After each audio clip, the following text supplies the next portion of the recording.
एकदा माणसाचे ग्रह फिरले की त्याचं नशीबही फिरायला लागतं आणि तो आणखीन ग्रह जर चांगल्या दिशेने फिरले तर नशीबही चांगलं होतं आणि ग्रह वाईट दिशेने फिरले तर माणूस अधोगतीलाही लागतो. अशा काही गोष्टींचा प्रत्यय सध्या धनंजय मुंडे यांना येतोय असं मला वाटतंय.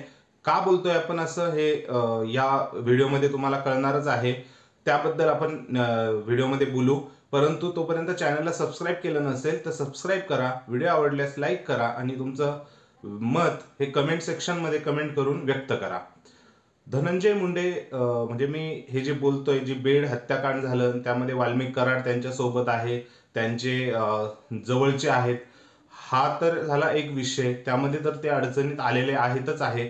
परंतु ते जेव्हा कृषी मंत्री होते त्यावेळेस आत्ताच जे सुरेश धस यांनी पीक विमा योजनेचा जो गैरप्रकार परळीमधनं झाला, स्पेशली परळीतल्या लोकांनी जो धाराशिव उस्मानाबाद म्हणजे जे उस्मानाबादचं धाराशिव झालं त्या जिल्ह्यातील लोकांच्या जागेवरती, शेतकऱ्यांच्या जागेवरती त्यांच्या नावाने परळीतल्या लोकांनी त्यांच्या नावाने हे भरला आणि घोटाळा केला, काही कोटी रुपयांची उलाढाल केली. सो ह्या सगळ्या गोष्टी त्याची चौकशी लावली असतानाच नंतर हार्वेस्टर संदर्भात जे वाल्मिक कराड यांनी बारामतीतल्या शेतकऱ्यांकडनं 8-8 लाख घेतलेले म्हणजे भरपूर त्या परिसरातल्या तो एक घोटाळा पुढे आला किंवा ते एक फसवणूक पुढे आली. त्यानंतर आता ते शेतकरी सुप्रिया सुळे यांच्याशी बोलतायत. त्यांनी एक व्हिडिओही जाहीर केला होता ज्यावरती वाल्मिक कराड लाऊडस्पीकरवरती फोनवरती बोलत होते आणि त्याचाही व्हिडिओ आपल्या सोशल मीडियामध्ये न्यूज चॅनलच्या माध्यमातून बघतोय. सो एकंदरीत हे प्रकरण जसं बीड जिल्हा हत्याकांड झालं त्यानंतर भरपूर प्रकरण हे धनंजय मुंडे आणि वाल्मिक कराड यांच्या सभोवताली फिरतायत आणि त्यातच आता एक नवीन प्रकरण पुढे येत आहे. ते म्हणजे सर्वोच्च न्यायालय, माननीय सर्वोच्च न्यायालय आहे, त्यांनी राज्य सरकारला विचारणा केलेली आहे की शेती साहित्य खरेदीमध्ये जी एक योजना होती, म्हणजे एक योजना होती शेतकरी साहित्य खरेदीमध्ये, ती योजना धनंजय मुंडे कृषी मंत्री असताना 2023 मध्ये 23 ऑक्टोबरला बंद करण्यात आली.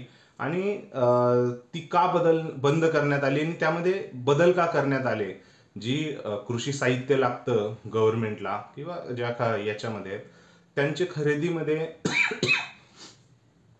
याची खरेदी करताना धोरण जे आधी ठरवलेलं होतं 2016 साली ते धोरण त्याची बदलण्यात आलं आणि ते का बदलण्यात आलं हे विचारणा केलेली आहे. आणि याचं प्रमुख कारण याच्या मागे हेही आहे की म्हणजे एकदम सोप्या भाषेत सांगायचं झालं तर एक पंप आहे, पंप आपण जर 1,500ला 2016च्या धोरणानुसार घेतोय आणि तोच पंप आपण ज्यावेळेस 23 ऑक्टोबरला म्हणजे 2023ला ही ते धोरण बंद करण्यात आलं आणि नवीन धोरणानुसार तीच पंप म्हणजे आधी 90 कोटीला टेंडर जात होतं तर ते 103 कोटीपर्यंत टेंडर गेलेलं आहे. म्हणजे 14 कोटी जास्त हा भार राज्य सरकारच्या तिजोरीवर आलेला आहे हे धोरण बदलल्यामुळे. सो या धोरण का बदललं याबद्दल मान्य न्यायालयाने राज्य सरकारकडे विचारणा केलेली आहे. कृषी मंत्री धनंजय मुंडे होते त्यामुळे प्रकाश झोतात हा विषय लवकर आलेला आहे आणि याचे पडसाद परत धनंजय मुंडे यांच्यावरच पडतायत असं जाणवतंय, कारण अजून त्यांच्या अडचणीत वाढ होण्याची शक्यता आहे. कारण त्यांनी जसे कृषी मंत्री झाले त्यानंतर वाल्मिक कराड यांनी हार्वेस्टर, पीक विमा हे कृषी मंत्र्याच्या त्यांच्याच कारकिर्दीतले हे विषय आहेत. आणि हा आता तिसरा विषय जो मान्य हायकोर्टात जी याचिका दाखल झाली होती त्यांनीच राज्य सरकारला आता विचारणा केलेली आहे. राज्य सरकार त्यावरती काय उत्तर देतंय हे बघण्यासारखी गोष्ट आहे. परंतु कुठेतरी धनंजय मुंडे यांना अडचणीत म्हणण्यापेक्षा त्यांच्या कार्यकाळात जे काही गोंधळ झालेला आहे ते आता बाहेर येत आहेत वेगवेगळ्या याचिकेंद्वारे.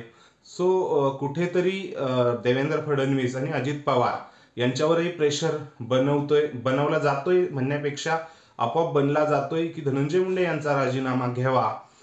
काय वाटतंय तुम्हाला या सगळ्या गोष्टींमुळे? कारण धनंजय मुंडे निश्चितच त्यांच्या अडचणीत वाढ झालेली आहे आणि वाढ होतच राहणार आहे ह्या ज्या गोष्टी समोर येत आहेत त्या पद्धतीने. तुम्हाला काय वाटतंय ते कमेंटद्वारे नक्की कळवा. व्हिडिओ आवडला असल्यास लाईक करा आणि तुमचे विचार कमेंट सेक्शनमध्ये कमेंट करून नक्की कळवा. धन्यवाद.